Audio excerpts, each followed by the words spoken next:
기도하겠습니다. 사랑해 주니 감사합니다. 오늘도 주의 말씀과 더불어 하루를 시작합니다.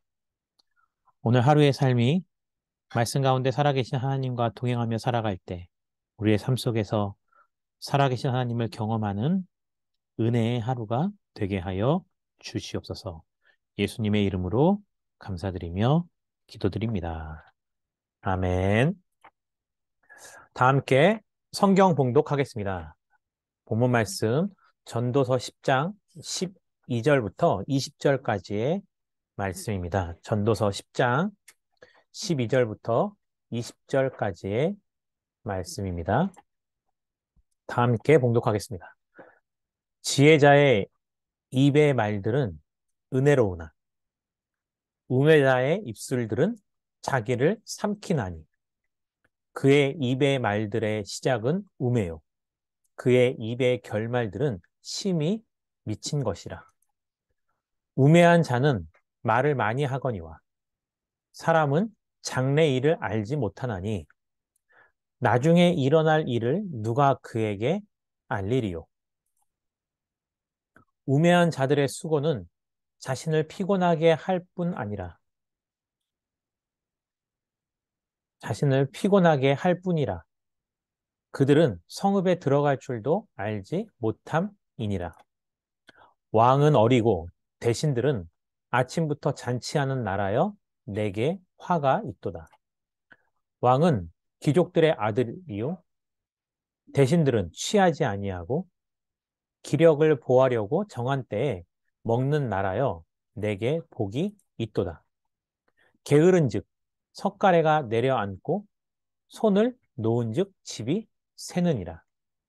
잔치는 희락을 위하여 베푸는 것이요 포도주는 생명을 기쁘게 하는 것이나 돈은 범사에 이용되느니라. 심중에라도 왕을 저주하지 말며 침실에서라도 부자를 저주하지 말라. 공중의 새가 그 소리를 전하고 날짐승이 그 일을 전파할 것임이니라. 아멘. 전도서 10장 12절부터 20절까지의 말씀입니다. 오늘 본문의 시작은요, 크게 두 가지로 구분지을 수 있습니다. 첫 번째 주제는 우매한 말과 어리석은 수고에 대한 지혜를 말하고 있고요. 두 번째로는 성공과 실패의 기준들에 대해서 말하고 있습니다. 흔히 기독교는요, 말의 종교라고도 합니다. 물론 하나님의 말씀이 문서로 기록되어 있지만 그 복음은 사실 입에서 입으로 말에서 말로 전달되어진 역사는 굉장히 오래되었고 그 역사를 통해서 굉장한 하나님의 기적을 우리가 경험했기 때문입니다. 말이라는 것은 우리가 인생을 살아가면서 늘 반복하면서 하는 것이지만 때로는 그 말이 우리의 삶을 윤택하게 하기도 하고 반대로 그것이 오히려 우리의 삶에 큰 해를 주기도 하기 때문입니다. 그래서 우리나라 속담에는요, 말에 관해서 말하는 것들이 아주 많이 있습니다. 오늘 본문의 시작은요, 지혜자의 입은 그 입에서 나오는 말들은 은혜롭다라고 말하고 있고요.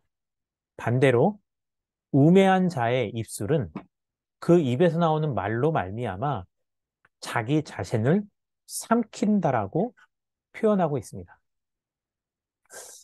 저도 주변에 보면 어떤 분은 입을 열어서 말을 할 때마다 정말 함께 있는 같은 공동체에 있는 사람들에게 있어서 저 사람은 참 말을 예쁘게 은혜롭게 한다라고 흔히들 말하는 경우도 있고요. 어떤 사람은요, 또, 저 사람은 입을 열어서 말을 하기만 하면 주변 사람들이 다 피곤해하고 힘들어하는 사람들도 극명하게 존재합니다. 여러분들은 어떻습니까?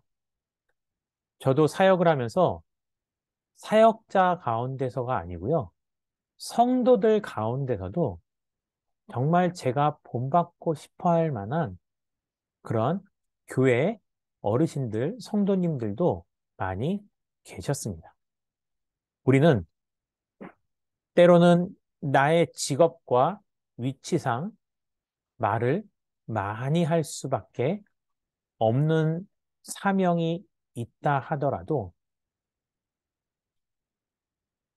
성경은 말이 많으면 실수가 많다라고 우리에게 권면하고 있기 때문에 우리는 말이 많으면 많을수록 혹시 그 말들 가운데 은혜로운 말보다는 나 자신에게 해가 되는 그런 굴레를 씌우는 말이 내 입술에서 나가는 것은 아닌지 우리는 늘 우리 자신의 모습을 돌아보아야 할 것입니다. 계속해서 13절 말씀을 보면요. 그의 입의 말들의 시작은 우매요. 그의 입의 결말들은 심히 미친 것이라. 굉장히 과하게 극단적으로 표현하고 있죠. 지혜가 없는 자들은요, 입을 열면 그 말의 시작부터 자신의 우매함, 자기 마음속에 하나님이 없음, 그것을 드러낼 수밖에 없다라는 거죠. 어제 말씀 기억나십니까? 우리 속담에 안에서 새는 바가지, 바깥에서도 샌다고 말하는 것처럼 어제 말씀에는 말의 우매한 것이 밖에도 그대로 길을 갈 때에도 그 사람의 말을 통해서 그 지혜가 부족함이 드러난다라고 했죠. 그래서 우매한 자들이 입을 열면 그 말 자체가 자신이 우매한 것을 나타내는 것뿐만이 아니고 그 입을 통해서 나오는 말들의 결론은 결국 심히 미친 것과 같은 시작도 끝도 하나님과 상관없이 선한 영향력은 전혀 발휘하지 못하는 그러한 말들도 많이 존재한다라는 겁니다. 그래서 우리는 말이 많을수록 우리가 더 많은 실수를 할 수도 있다라고 생각하면서 삼가 조심하는 삶의 자세가 필요하다 하겠습니다. 또한 14절 보니까요. 우매한 자는 말을 많이 한다라는 거죠. 사람은 장래일을 알지 못하나니 나중에 일어날 일을 누가 그에게 알리리요. 이것은요. 첫 번째로는 말만 많이 하는 것이 자신에게 유익할 것이 없다라고 우리에게 권면하는 것이고요. 또 하나, 전도서가 우리에게 주는 삶의 교훈 가운데 하나는 바로 삶의 지혜는 말에만 머무는 것이 아니고 그 말을 실천하며 행하는 것. 하나님이 주신 선한 마음이 있다면 그걸 말로만 사람들에게 떠벌리는 것이 아니고 실질적으로 하나님이 주신 마음을 이루어 갈 수 있도록 기도하면서 실천하는 모습이 우리에게 필요하다라는 겁니다. 그래서 오늘 본문 말씀에는요, 말이 많다라는 것은 행함보다 말만 많은 것을 의미한다라고 할 수 있습니다. 계속해서 15절을 보면요. 우매한 자들의 수고는 자신을 피곤하게 할 뿐이라는 겁니다. 목적도 없이, 하나님께서 주신 확신도 없이, 그저 말만 하고, 때로는 방향성 없이 그저 달려가기만 하는 수고는요, 사실 피곤하기만 하고 보람과 가치는 없다라는 거죠. 고린도전서 13장을 우리는 보통 사랑장이라고 표현합니다. 사도 바울은 이 고린도전서 13장에서도요, 사랑이 없으면 아무것도 아니라고 말하고 있죠. 심지어 내 몸을 불 가운데 내어준다 할지라도 사랑이 없으면 소용이 없다라고 말하고 있습니다. 이와 같이 우리들은요, 우리가 아무리 나 자신이 확신에 차서 그것을 가지고서 계획하고 달려간다 할지라도 그것이 하나님이 주신 지혜가 아니면 우리는 시간을 소비하고 우리의 물질과 우리의 인생을 허비하게 되는 그런 상황에 닥칠 수도 있다라는 겁니다. 그래서 15절 마지막 말씀에 보니까요. 그들은 성읍에 들어갈 줄도 알지 못한다라는 거죠. 말로는 사람들에게는 이미 모든 것을 다 이룬 것 같이 떠벌리지만 뚜껑을 열어보면 아무것도 없는 경우도 허다하다라는 겁니다. 그리고요, 16절부터는 성공과 실패에 관해서 우리에게 권면하고 있으면서요, 한 비유로 왕과 신하들에 대해서 말하고 있습니다. 우리나라 역사에서도 이와 같은 일이 있었죠. 16절 보니까요, 왕은 어리고 대신들은 아침부터 잔치하는 나라여. 내게 화가 있도다.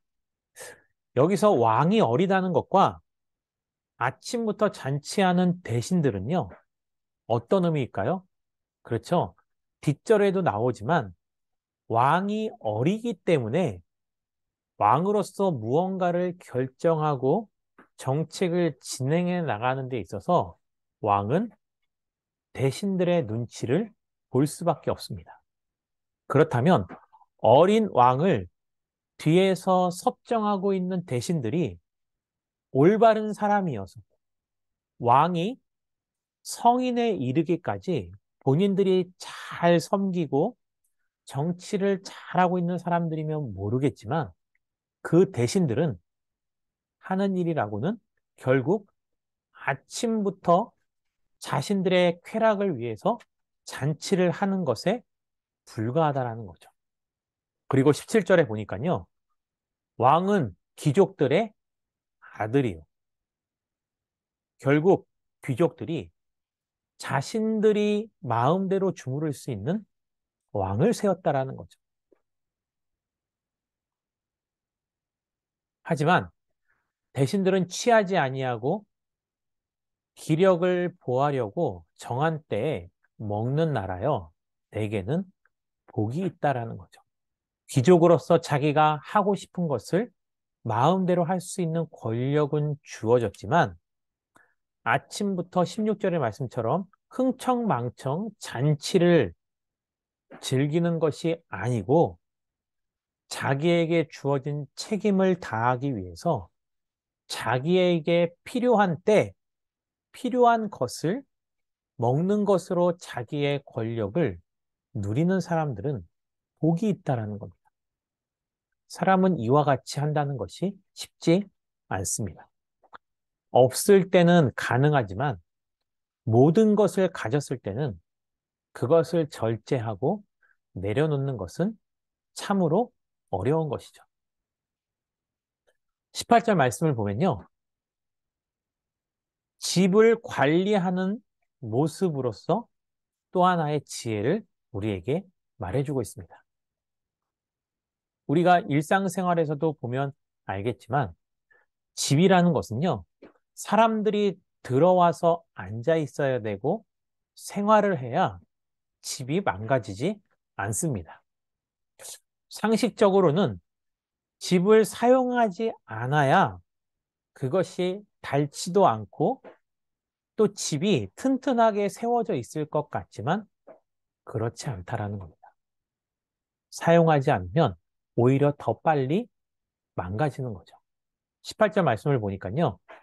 게으르면 석가래가 내려앉는다고 말하고 있습니다.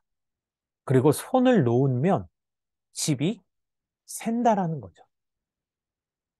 집 안에 있으면서 집을 가꾸어 나가지 않으면 결국 자신을 보호해야 되는 집이 자신을 보호해 줄 수 없는 불편한 것이 되어질 수밖에 없다라는 것. 그러면 우리 삶 속에서 내가 어디서 무엇을 하던 우리도 나라는 인생을 하나님께서 보시기에 올바른 방법으로 이루어 가려면 우리는 끊임없이 마치 집을 늘 돌아보며 보수하고 관리하는 것처럼 우리의 인생을 그렇게 늘 돌아볼 필요가 있다라는 거죠. 그리고 19절 보면요. 잔치는 희락을 위하여 베푸는 것이요. 포도주는 생명을 기쁘게 하는 것이라. 그리고 돈은 범사에 이용된다는 거죠. 당연하죠. 이렇게 각 필요에 따라서 그것들을 맞게 사용하는 것은 우리가 인생을 살아가면서 하나님께로부터 받은 복 중에 하나입니다. 하지만 마지막 절에 보니까요. 심중에라도 왕을 저주하지 말며 침실에서라도 부자를 저주하지 말라. 공중의 새가 그 소리를 전하고 날짐승이 그 일을 전파할 것입니다. 오늘 말씀도 우리나라에 있는 속담하고요. 굉장히 흡사한 내용이 많죠. 우리가 무슨 말을 하던 또는 심중에 가지고 있던 그런 우리의 생각도 언젠가는 우리도 모르게 우리의 입을 통해서 행동을 통해서 드러나게 된다는 것. 그러다 보면 우리의 마음속에 있는 것과 말로써 하는 것들이 무엇인가를 통해서 그 매개체를 통해서 또 다른 사람들에게 늘 전달되어질 수 있다라는 거죠. 그래서 우리는 오늘 12절부터의 말씀처럼 우리가 하는 말에 대해서 언제나 삼가 조심하여 선한 말을 하기 위해서 노력하는 것이며 또 하나는 부지런히 내가 감당할 일에 대해서 하나님께 지혜를 구하고 우리의 수고가 헛되지 아니하도록 살아가는 모습이 우리에게 필요하다라는 겁니다. 함께하는 기도입니다. 이렇게 기도하겠습니다. 지혜로운 말로 선한 영향력을 끼치는 삶을 살게 달라고 또 우리를 책임지고 있는 리더들을 위해서 우리가 기도함으로 말미암아 저들이 이 나라를 이끌어가는 데 있어서 정말로 귀하게 쓰임받는 믿음의 리더들이 되게 달라고. 또 교회를 위해서 기도하겠습니다. 교회를 위해서 기도할 때 가정과 교회와 세상을 더욱더 아름답게 만들어가는 고덕 아름다운 교회가 되게 달라고 우리 다 함께 자유롭게 기도하고 마치도록 하겠습니다. 기도하겠습니다.